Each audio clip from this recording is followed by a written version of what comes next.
You are Locked On Wolverines, your daily podcast on the Michigan Wolverines, part of the Locked On Podcast Network.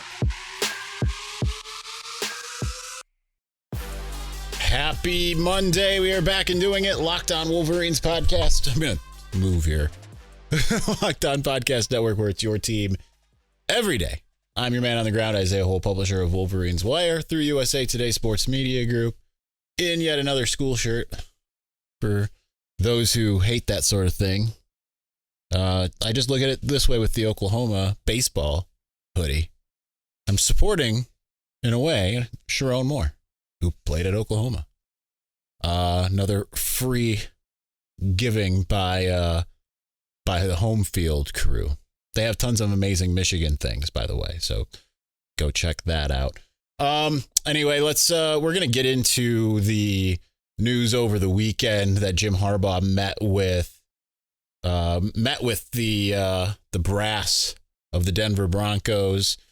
And the Denver people seem to be really like, not now, only today are they kind of starting to be like, okay, maybe no Jim Harbaugh. Maybe that's not happening.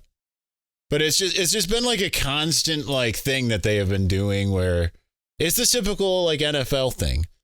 And I'll explain why I don't really have a problem with Jim Harbaugh doing this. So in case you missed it, Greg Penner, the owner of the Denver Broncos, went ahead and flew to Ann Arbor a week ago today on Monday, and he met with Jim Harbaugh to discuss their vacant position. Supposedly he had, according to Adam Schefter, who's the one who revealed this news, he had met with several candidates this way, but from all kind of sides, it just does seem that Jim Harbaugh has been at the literal top of their list. And yet Jim Harbaugh, who said no thanks, but no thanks a couple weeks ago, Santa Ono, when he went out and said, hey, he's coming back. He told me he's coming back. And Jim Harbaugh put out the same kind of deal via the Michigan football Twitter account, and I'm pretty sure Instagram and all of that stuff. Facebook. He had apparently called Denver and said, thank you, but no thank you. So why did this happen, right? You know, it does seem like it's a bad look. It does make it seem like, hey, deal's not done yet. Deal's not done yet. And while it isn't done in Ann Arbor in terms of him signing a contract, which by all accounts is going to take place once the NCAA situation has resolved itself. So we're going to be waiting a minute on that, clearly. The reason why I think that this happened is because that's what Denver wanted to do, and Jim Harbaugh wasn't going to burn any kind of bridges. Now, what does that mean for this year? It means nothing. It sounds clearly like while Denver hasn't given up, they left town, no offer signed, supposedly no offer issued, but I'm sure that there were some, we slide the piece of paper across the desk and here's what we are willing unofficially to do. And he said, I'm content to stay at Michigan yet again. But I don't think he's going to burn especially the NFL bridges, but I just don't think he's not the type that's really going to burn those bridges anyway. He's not going to be like, yeah, don't come. That just doesn't really seem like a Jim Harbaugh thing to do. So ultimately, I mean, I'm fine with it. I think that these types of reports are going to continue to come out. I mean, not saying any more this offseason, but I think that was what everyone kind of signed up for when Jim Harbaugh decided to be the head coach at the University of Michigan. We dealt with these types of scenarios pretty much right from the get-go. The problem is it never got to be serious until last year. And this year was continuing to kind of go down that path. Now, again, I do believe the Joel Klatt theory of it all, that he was kind of doing this to try to get some momentum when it came to getting the things that he wanted out of Michigan. And considering how pro athletic Santa Ono is, I think that was a good move. But Denver walked away. there was still some pushback from the writers, like, deal's not done yet. Okay, well, you're going to have to move on. It's just going to be the nature of how things go with Jim Harbaugh. Is it frustrating? I mean, it can be. As long as he's keeping everyone in the loop that needs to be in the loop, that's what matters the most, right? The recruits, current players, people of that ilk. If he's doing this behind their back, which is not what we're hearing, then it is what it is. But I have no problem with him taking a meeting. You know, if there was an organization out there in your life that would be, let's face it, a step up. You know, I mean, Michigan is the pinnacle probably for someone like him in general, or, you know, most anyone who's watching this or listening to this program certainly would look at Michigan as being much higher than the NFL types. But there's 131 FBS level colleges and 32 NFL teams, and NFL is considered to be the pinnacle. It just is. So you're not going to burn that bridge if, like, a rival company that has theoretically more resources, more cachet, if they come around and say, hey, we want to talk to you about our position, you're not going to just be like, you know what? Here's some middle fingers. You know, you're not going to do that. So again, just putting ourselves in his shoes, I just don't see that there's a big problem with it. Now, if there's another meeting taken or something of that nature, then that's when you start to be like, okay. But I don't think that's going to happen. I think this is done. It is what it is. And it's the type of thing that comes with the territory. Speaking of the NFL, a very weird tweet went out from a Kentucky coach. I wrote about it. He not only responded to me, he DM'd me. I didn't even move his DM from one place to the other. It stayed in the message requests folder. We're going to get to that here in just a moment. Before we do that, this year, the only app you need at your Super Bowl party is FanDuel, America's #1 sportsbook. We're really excited about our new sports betting partner for Locked On because they're the #1 sportsbook in America, and that's FanDuel. If you're new to FanDuel, that's even better. They have so many great features to make betting on sports fun and easy. Download FanDuel now so you can bet Super Bowl 57 with a no-sweat first bet. You'll get up to $3,000 back. That's $3,000 back in bonus bets if your first bet doesn't win. I mean, how incredible is that? FanDuel lets you bet on everything from the money line to point spreads and who will score a touchdown. The FanDuel Sportsbook app is safe, secure, and super easy to use. Best of all, you can get paid your winnings instantly. So it's pretty incredible. So join FanDuel today at FanDuel.com/lockedon to claim your no sweat first bet on Super Bowl 57. That's FanDuel.com/lockedon. Make every moment more with FanDuel, official sportsbook partner of the NFL. You know what? I went into this thinking I only have one topic to talk about. And I forgot about this other situation here. Let's see if I can pull this up, because I think this is fun. All right, I do. I have it pulled up. So Vince Marrow, that name might sound familiar. Jim Harbaugh has tried to hire him multiple times, and he's just stayed at Kentucky. He's the tight ends coach under Mark Stoops with the Kentucky Wildcats. And for whatever reason, he decided to tweet this.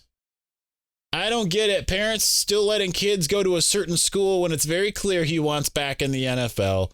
Glad we don't have that problem. SMDH, shaking my dang head. Go Big Blue. Okay, let's get into that first. It's pretty obvious who he's talking about. And if you look in the responses to that, there's no one who seems to think he's talking about any other school other than Michigan. There's only one head coach that has any kind of NFL news surrounding him, in the college level at the moment. The only other ones that have any kind of NFL talk, it's guys who came from the NFL, not guys going to. Matt Rule really being the one. But ain't nobody talking about Kirby Smart to the NFL. Ryan Day to the NFL. Nick Saban, he ain't going back. Lincoln Riley, Dabo, no. And you think about who, Kentucky's division. I mentioned Kirby Smart. No one's talking about Billy Napier or Josh Heupel, Clark Lee. No one's talking about these guys. Shane Beamer, Brian Kelly. Those names are not being talked about to go as possible NFL guys. Cliff Kingsbury's talked about as maybe either staying around in the NFL, or people are like, oh, maybe you can come back to college and be an OC here. People are talking about, hey, could Greg Roman? I mean, that's done now that Michigan's got Kirk Campbell in the fold. I want to say Kirk Franklin, thinking R&B gospel music apparently. But they're not. There's only one guy that's being talked about, and it's Jim Harbaugh. There's no assistants that are like necessarily like hot names. Like, oh man, if only. I guess the only one, actually, there is one, and it's Todd Monken. But Todd Monken did, I think, interview for an NFL job, the offensive coordinator at Georgia. So, that's in the same division, but it's not like that's been a constant theme. This has been once. And the fact that he finishes out with Go Big Blue, I'd have to look and see if he finishes out a lot of his things with Go Big Blue, because that just seems interesting, right? I guess he does. He finishes out a bunch with Go Big Blue. Because you'd think it'd be like more like Go Cats, Go Wildcats. That's what I see usually from like some of the recruits, for instance, that I know that have ended up at Kentucky. And I've known a few, right? A couple. That kid from Cass Tech, the linebacker, whose name escapes me, obviously, All-American Junior 52. For some reason, his name is escaping me too, and I did his commitment video to Kentucky. Anyhow, so after all of that, for whatever reason, Vince Marrow decided, because I wrote a quick article when I saw that tweet. I was scrolling on Twitter and I saw that tweet. And I I didn't tag him or anything. I just said, Kentucky tight ends coach Vince Marrow made the weird decision to publicly negatively recruit Michigan and Jim Harbaugh. So he responded to that. I didn't tag him. He found it. Someone either sent it to him or he searched his name or whatever. Said, LOL, you funny. Did I say his name? No, he's not the only coach the NFL is looking at. Have a blessed day. And he also, let's see if I can find this quickly. Well, he sent me a nice message now that I look at it, so I don't want to read. I don't want to read that on there on the air now. But it is weird. It is really weird though. Like why?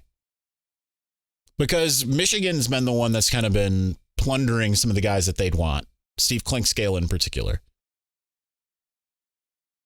So naturally, that's why he would feel that way. And it is what it is. I say that a lot on this show lately. It is what it is. It's just a weird thing. Even if it isn't Michigan, which I do think it is Michigan. I don't think he's subtweeting Todd Monken. I think that I do think it is just like it's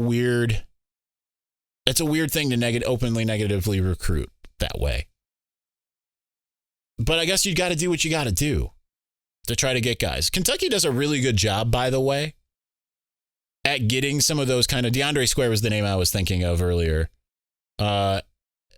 Kentucky does a really good job at getting some of those guys that honestly I was a big proponent, like DeAndre Square, Michigan. You should go after him.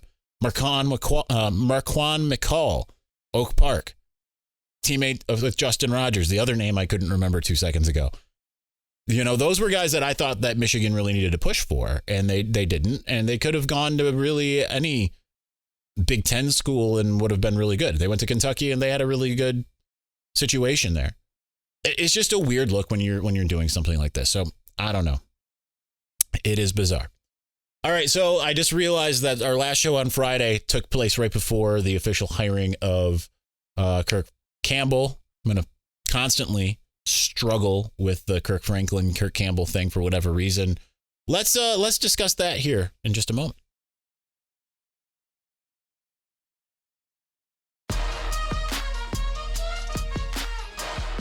All right, so now that we're through the Binsbury, I really do feel kind of bad for slamming him for a second, because like I don't know when he sent me the second message. It wasn't. It had to have been kind of late because it wasn't there. Like I remember screenshotting the other one and sending it to some colleagues and being like, "Wow." And he sent me a really nice message being like, "You do really good work. And keep it going, my man." And I was just like, I just see that now. I'll tell you that one. And now I feel kind of bad that I just had a whole segment slamming him. But I mean, he did his thing and whatever. It's just a bizarre situation. So Michigan hired quarterbacks coach Kirk Campbell, not Kirk Franklin, but Kirk Campbell, elevating him from an analyst to the quarterbacks coach scenario. Looks like it's in the announcement. He wasn't named anything. So it sounds like offensive coordinator now is officially Sherrone Moore. Training wheels are off a little bit. Who knows how the play calling is going to go. But he has the faith of Michigan's quarterback. So that's good news for them. Supposedly, I can't say supposedly correctly today. I'm not enunciating. My great grandfather rather would be very upset with me. He'd give me like one of those like wrist burns for that. Supposedly, he had a bit heavy hand in the offense. So while it is disappointing that they didn't get like a swing for the fences guy, and he doesn't necessarily have the same kind of experience as some of the other times they've elevated guys. They don't really elevate analysts a lot, but I think back to Ed Warner, who like when he became an analyst, it was like, okay, they're clearly trying to get rid of Tim Drevno and they're going to elevate Ed Warner. That was the obvious what was going to happen. But I don't really have a problem with it. I mean, yeah, it would have been more exciting to have T. Martin as a guy, just due to we know that he's a really good recruiter. But it is also good to have, again, especially this time after what happened last year, the consistency, because you're not even going and getting a guy that like, okay, he knows what they're doing because he's coached around Sherrone Moore and Matt Weiss or something like that, a la Jesse Binter from last year. This is a guy who's literally been around, like he knows what the expectations are in Ann Arbor. He knows what they are trying to do offensively. He knows what they're trying to do with the quarterbacks. So this time you really have the most consistency. Michigan at this juncture, as long as it holds, has lost one guy. Compare that to last year with all the shuffling, because it wasn't just losing people, it was shuffling as well. So that is awesome, right? It is very cool that they are in that situation. And I think that maybe having consistency, because like he had he was on the On3 like top young coaches list. He was an offensive coordinator before at Old Dominion. So it's not like he is without experience, and he's been in the room. And we've seen, Grant Newsome did a really good job when he was elevated. So I think it's one of those things that you can trust the process. Not everyone has to be a superstar coach. You hope that everyone's a superstar recruiter, though. So if he can bring a little bit extra from what Matt Weiss was able to do, then I think that would be really, really good. So it does have some pros. It does have some cons. I think that it's a decent situation for Michigan. Just from a familiarity standpoint, I think that it's good for both the coach as well as the players. If you can't necessarily, I'm not saying that they couldn't have brought in T. Martin, and I'm not saying that they couldn't have went out and swung for the fences and maybe brought in a Joe Brady.